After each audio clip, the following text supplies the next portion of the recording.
Hello everyone, welcome to another episode of Ricky Resources. So I was going through the comments that you guys left on my other videos and I saw that one of you had a question about the IB Diploma. So today I decided that I would make a video about the IB program and also talk about my experience in completing the diploma. Now some people will watch this video and think, the IB sucks, the ACE program is so much better. But honestly, I'm not gonna get into that. I don't really know much about the ACE diploma anyway. My girlfriend did complete the ACE program here in an international school in Portugal, so my opinion is sort of based on what she told me, as well as my experience with the IGCSE, which is for the 9th and 10th grade, but they're governed by the same body, the University of Cambridge. And the general consensus is that the Cambridge programs are more geared towards grades and academic success, while the IB diploma tries to prepare you for things outside the academic realm.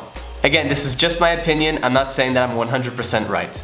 Anyway, so how does the IB diploma work? First off, you have to choose 6 different subjects from 6 different groups. The first 2 groups are languages. Here you can pick many different languages depending on the language that the school teaches in, as well as the languages that they offer. You can pick them either on a first language basis, where you learn about the language itself and its literature, or you can learn a new language from scratch. For these 2, I took English language and literature as well as Portuguese language and literature. Since I was in Brazil, they offered Portuguese as a first language rather than only as a second language. Also, if you do 2 languages on a first language basis, you get a bilingual diploma. The next group is humanities, so this includes geography, history, business, economics, all those things. For this group, I chose history. I've always loved history, so this one was an easy pick, no problem. The fourth group is sciences, again, pretty self-explanatory. You have your basic 3, physics, biology, and chemistry. Some schools offer other sciences like computer science, but that availability depends on each school. Here, I chose physics. Biology and chemistry were never really my thing, and I know I don't like math, but still, physics always seemed really interesting to me. The 5th group is mathematics. I went on the IBE website to make sure that I wasn't saying anything wrong, but it turns out they changed the way math works. Not literally, obviously. When I did the IB diploma, you had 2 types of maths. You had mathematics and mathematical studies, and I was never 100% sure on how they were different. Most people consider mathematical studies more suitable for people who often struggle with maths, but I'm not 100% sure on how it was different in terms of curriculum. Here, I took mathematics. The last group is arts. Here you have dance, music, visual arts, and film. Most schools don't really have dance studios or proper music rooms, so you're often usually stuck with only visual arts. However, the IB was clever and they changed the rules so that you could take another class from another group if you wanted. Except maths. I mean, who would want math twice, right? So for the last group, I chose business studies. Okay, so after choosing your subjects, you have to choose which ones you want as a higher level class. This means that you have more hours on a particular subject, and obviously that means more material covered, making it slightly harder. As a minimum, you have to have at least 3 higher level subjects, maximum 4.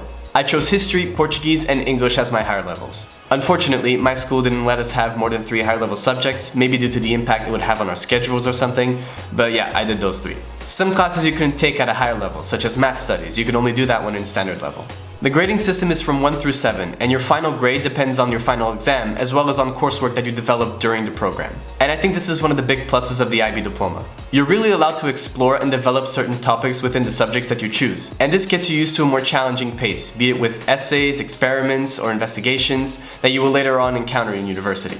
So that's the more traditional academic aspect of the IB diploma. Meanwhile, there are 3 more components to your final grade. There's CAS, which stands for Creativity, Activity, and Service, and this is also something that you develop throughout the program. Basically, what you do here is develop projects or activities that have to do with those words. For creativity, you could do anything that has to do with music, film, or the arts. For example, if I were doing the IB diploma now, I could consider my YouTube channel my creativity part. For activity, you could do anything that has to do with physical activity. When I did the IB, I was part of my school's volleyball team, so that's what counted for my activity. And for service, you have to volunteer and give back to the community in some way.